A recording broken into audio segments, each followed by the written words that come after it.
Oi, pessoal. Essa é mais uma aula da disciplina de Programação Funcional e, na presente aula, a gente vai descrever as atividades que devem ser realizadas no Laboratório 10, tá bom? No Laboratório 10, você vai desenvolver algumas coisas e essas coisas devem estar contidas no arquivo lab10.hs. O conteúdo inicial de lab10.hs deve ser esse, tá bom? E a gente vai resolver o problema da subsequência crescente máxima. É um problema bastante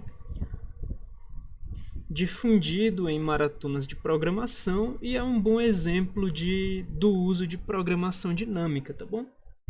Então, no problema da subsequência crescente máxima, a gente recebe como entrada uma sequência de números naturais, tá bom? E o nosso objetivo é retornar a maior subsequência crescente que ocorre dentro dessa sequência de números naturais. Por exemplo, dado essa sequência de números naturais, os números 10, 22 e 9 não formam uma subsequência crescente, ao passo que os números 9, 21 e 50 formam uma subsequência crescente. Então, o nosso objetivo é, dado como entrada uma sequência de números naturais, retornar a maior subsequência crescente máxima, tá bom? Para esse exemplo, a maior subsequência crescente, ou seja, a subsequência crescente com o maior número de elementos que a gente consegue obter, é a sequência 10, 22, daí pula o 9, 33, pula o 21 e o 50, 41 e segue com 60 e 80, tá bom? Então a gente tem um exemplo, né, de como o problema da subsequência crescente máxima espera a sua resposta, né? Nos é dado como entrada uma sequência de números naturais e é esperado como saída uma subsequência dessa sequência, com as características de ser crescente e dentre as crescentes ter o maior comprimento. Tá bom? Para isso a gente vai desenvolver inicialmente uma função auxiliar. A função maximum é uma função que, dado uma lista de elementos de algum tipo que pode ser ordenado, a gente vai retornar o elemento máximo dessa sequência. É possível, observe, é possível que essa sequência, essa lista, seja vazia. Nesse caso, não existe um elemento máximo a retornar e é retornado nothing. Agora, caso você receba uma lista não vazia, aí você vai retornar just, contendo o elemento máximo da lista não vazia que você recebeu. Para você implementar maximum, basta que você utilize fold-L e um comparador, como o menor ou igual. Tá bom? Isso é o bastante para que você consiga implementar maximum. Apesar disso, a gente não vai utilizar maximum diretamente. Essa primeira implementação é só para você ter uma noção de como implementa maximum. E a gente vai generalizar a função maximum, escrevendo a função maximal by. Ou seja, aqui a gente está descartando a restrição de que os elementos da lista devem ser de um tipo ordenável e, em vez disso, a gente está passando como primeiro argumento uma função que seja capaz de comparar dois elementos do tipo A. Ou seja, em vez de utilizar o menor ou igual, que é previsto pela classe ORD no tipo a gente está passando o próprio comparador como um argumento para maximal by, tá bom? E os outros argumentos são iguais. É esperado uma lista de elementos e desses elementos vai ser retornado o elemento máximo de acordo com esse comparador e caso essa lista seja vazia vai ser retornado nothing. Maximal by deve se comportar de tal forma que maximal by, ao receber o comparador maior ou igual, deve ser equivalente à nossa primeira função maximum, tá bom? Então você deve ser capaz de reescrever maximum em maximal by. E agora que a gente tem a função maximal by, a gente é capaz de resolver o problema da subsequência crescente máxima. A gente vai adotar a seguinte notação. A nossa sequência de entrada vai ser x0, x1 até xn-1, ou seja, são os n naturais, a sequência de n naturais que a gente recebe como entrada. E a gente vai estabelecer o seguinte: Si é a subsequência crescente de maior comprimento que começa com o elemento xi, ou seja, a sequência Si, ela necessariamente tem como elemento inicial o elemento xi, e dentre as subsequências que começam com xi, ela é a subsequência crescente de comprimento máximo. A gente vai definir Si para todo i de 0 a n-1, tá bom? Então a gente observa em particular que o Sn-1, ou seja, a subsequência crescente que começa no xn-1, ela é trivial, porque não existem elementos após o xn-1.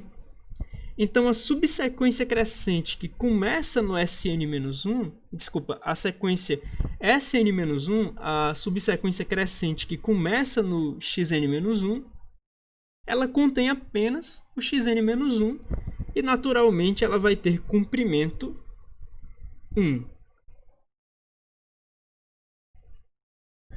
Nos outros casos, para outros valores de i, ou seja, para Si, onde o i está variando entre 0 e n-2, a gente vai ter o seguinte: Si, como é a maior subsequência crescente que começa no xi, ela vai ter como elemento inicial o xi, e ela pode ter como sufixo, né, como a subsequência restante, como sua cauda, os elementos de alguma outra subsequência crescente que comece em algum elemento xj para um j que seja maior que i e até n-1.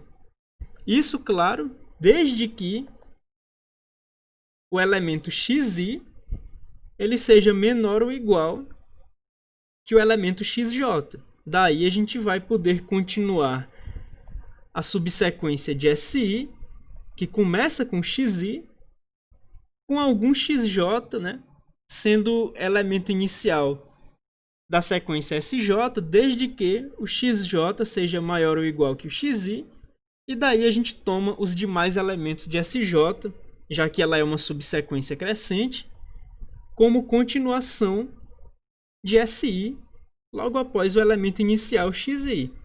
Claro que se a gente tiver mais de uma escolha para SJ, a gente vai preferir a maior subsequência SJ, tá bom? E uma vez que a gente tenha calculado as subsequências crescentes S0, S1, S2 até Sn-1, a gente vai ter calculado as maiores subsequências crescentes que começam em cada um dos elementos da nossa sequência.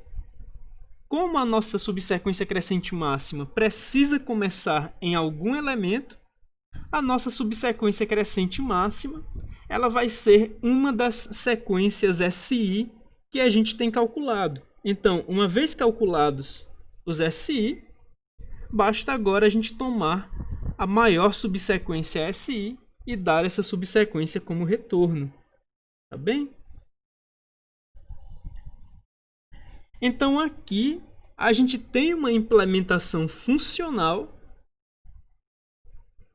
que resolve a subsequência crescente máxima para a gente. Ou seja, dado um tipo A cujos elementos podem ser ordenados, a gente recebe uma lista de elementos que pode ser ordenado, e a gente retorna a maior subsequência crescente dentro dessa lista. Aí, naturalmente, para a gente ficar no contexto do problema, você poderia passar uma lista de inteiros, já que os inteiros instanciam ORD, e receber uma subsequência crescente de inteiros da sua lista de inteiros que foi passada como entrada, tá bom? A gente tem dois casos base, né? Não existe muito o que fazer quando se recebe uma lista vazia ou unitária. E a gente tem o caso onde realmente existem coisas acontecendo, que é quando a gente recebe uma lista com pelo menos 2 elementos. O que é que a gente vai fazer nesse caso? Primeiro a gente vai definir a função S. A função S ela vai corresponder à nossa notação SI, ou seja, SI na nossa implementação vai estar representando a maior subsequência crescente que começa no iésimo elemento. A gente observa o seguinte: maximal by vai retornar um maybe para a gente, tá bom? E caso ele retorne nothing, a gente retorna a lista vazia, só que isso aqui é apenas para satisfazer o sistema de tipos. Esse caso não vai acontecer quando a gente recebe uma lista não vazia, tá bom? Isso aqui é só para satisfazer o sistema de tipos mesmo, junto com from maybe. O importante é, maximal by vai usar um comparador, e esse comparador ele compara duas listas pelo seu comprimento, e ele verifica se o comprimento da lista PS é maior ou igual que o comprimento da lista QS, e ele vai retornar para a gente a lista que tenha comprimento máximo, né, pelo uso do comparador CMP, da seguinte lista. E observa que essa lista ela é criada com o uso de funtores e aplicativos. Aqui a gente está utilizando a função S, essa função bem aqui, aplicada no seu primeiro argumento aos índices de 0 até n-1, ou seja, a gente está querendo, dentre todas as SI, pegar a subsequência crescente de maior comprimento, né, dentre as maiores subsequências crescentes que começam em cada um dos elementos, e um argumento adicional para S, que facilita a implementação, é a lista XS. Ou seja, para todos esses primeiros argumentos, a gente vai estar passando como segundo argumento para S a própria lista XS. Daí falta a gente ver algumas definições aqui dentro da nossa função lis. N é o comprimento de XS. O comparador a gente já viu. Ele verifica se a primeira lista tem um comprimento pelo menos tão grande quanto o da segunda lista. E a gente tem agora a função S, que codifica a nossa ideia de programação dinâmica, né, das nossas subsequências SI.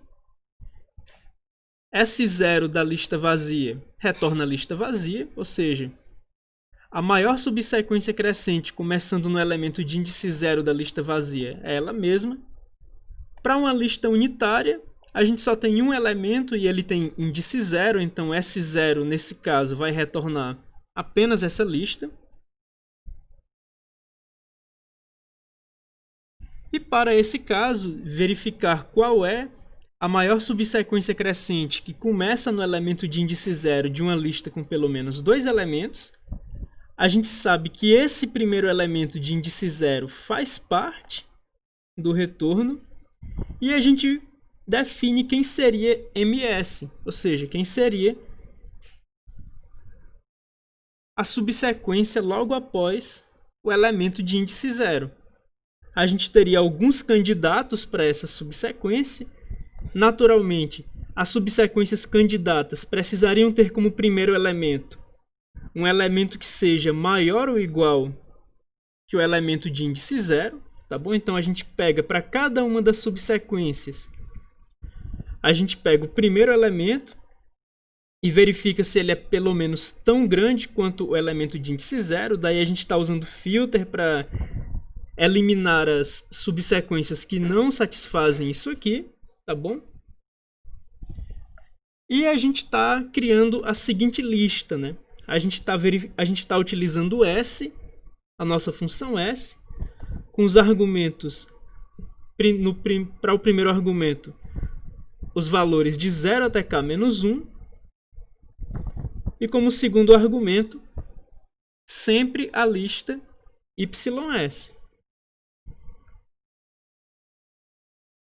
Daí k é o comprimento de ys, ou seja, essencialmente isso aqui está pegando as maiores subsequências crescentes que começam em cada um dos elementos da cauda ys e está verificando quais dessas subsequências começam com um elemento maior ou igual que y e está chamando essas subsequências de candidatos, tá bom?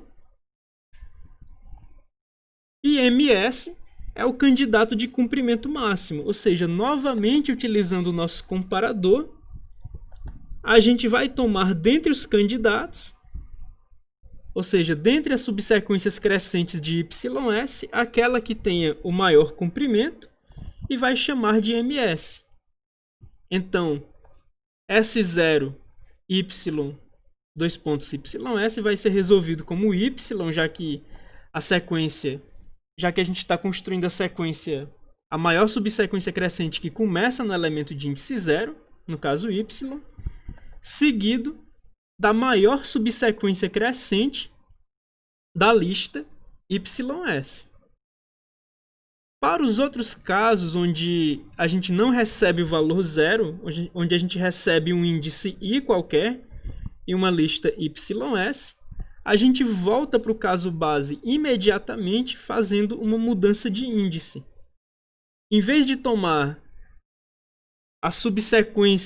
a maior subsequência crescente de ys, que começa no seu iésimo elemento, a gente descarta os i primeiros elementos de ys, ou seja, essa lista bem aqui, ela começa justamente no iésimo elemento de ys, e daí a gente busca dentro dela pela subsequência crescente máxima, pela subsequência crescente de maior comprimento, que começa no elemento de índice 0, tá bom? Então essa implementação, ela resolve o problema da subsequência crescente máxima, mas ela tem um problema bem grave. Ela não é eficiente, certo?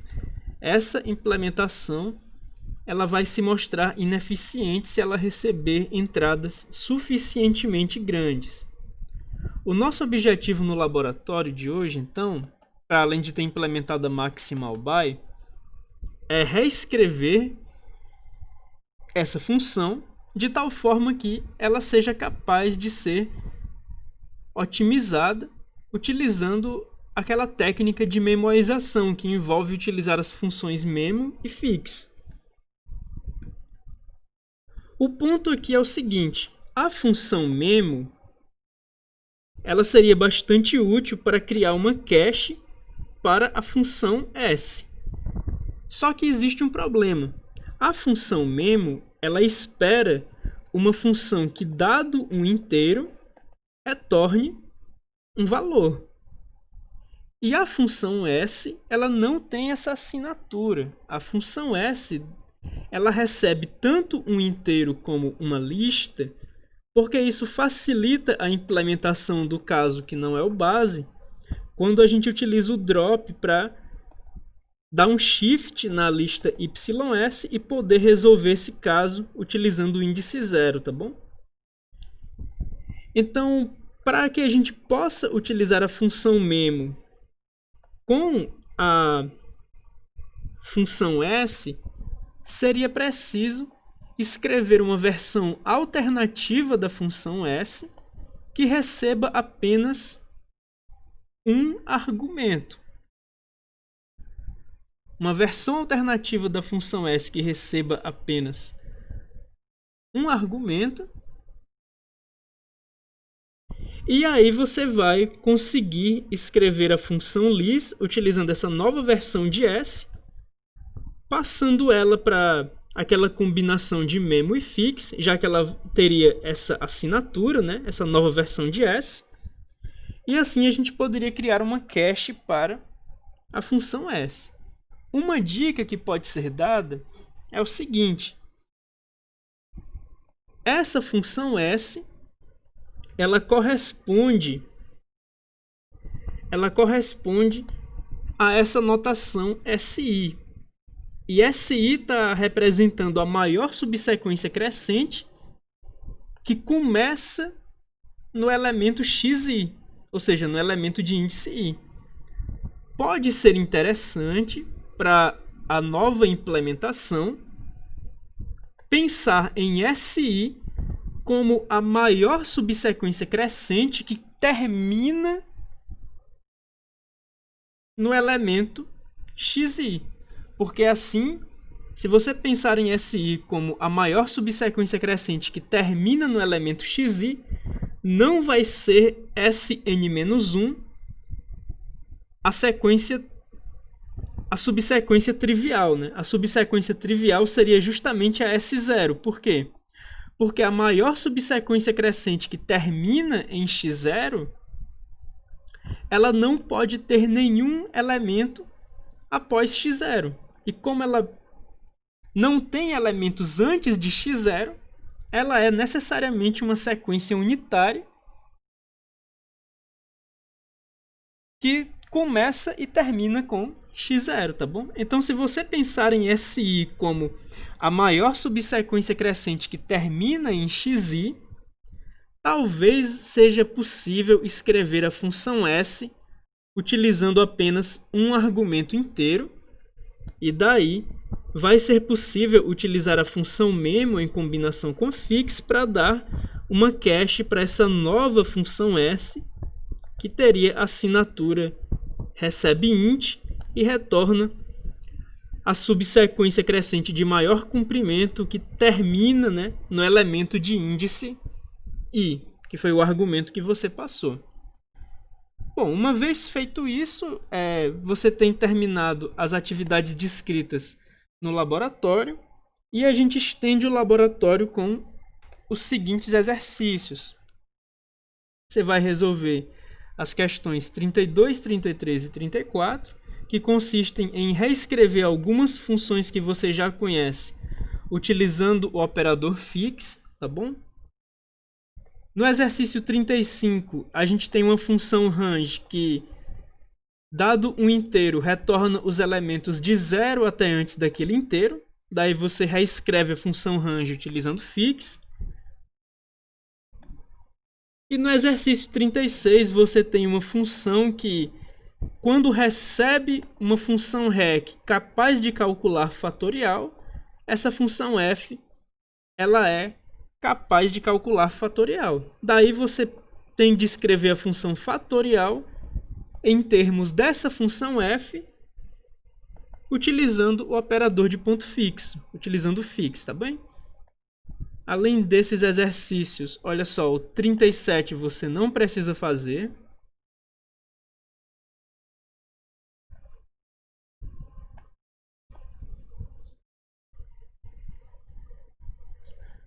Também não é preciso fazer o 38,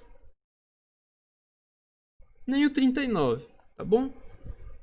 Para finalizar, você faz os exercícios 40 e 41. No exercício 40, você tem que escrever uma função que retorne os fatores primos de um número inteiro. Daí, como isso essencialmente pode ser visto de uma maneira recursiva, se você dividir o seu argumento pelo menor primo divisor dele, pelo menor divisor primo do seu argumento, você vai poder criar uma cache e armazenar os resultados dos fatores primos de vários números. E daí você pode utilizar essa cache, né, criar essa cache utilizando as funções memo e fix. E seria interessante também, para facilitar a sua implementação, que você seja capaz de criar uma lista infinita que tenha todos os números primos. No exercício 41, a gente supõe que existem moedas de 2, 3 e 7 centavos E a gente gostaria de expressar uma quantia de x centavos, caso seja possível, utilizando o menor número de moedas. A gente tem a função fx. Fx tem uma fórmula recursiva que representa o menor número de moedas necessário para representar uma quantia de x centavos, utilizando essas moedas de 2, 3 e 7 centavos. E daí você vai utilizar a função f para implementar a função mincoins, e a função mincoins recebe uma quantia de x centavos e determina o menor número de moedas que deve ser utilizado para representar essa quantia. Para que você escreva uma função eficiente, você vai implementar a função mincoins com uma cache, e essa cache você pode representar utilizando as funções memo e fix. Uma última dica é que o tipo maybe ele instancia a classe applicative. Então muitas das coisas que você vai fazer em mincoins podem ser simplificadas se você tratar maybe como um applicative. Tá bem? Bom, após o exercício 41, a gente não tem mais coisas a acrescentar ao laboratório 10. E esse é o conteúdo da aula de hoje. Então, até a próxima.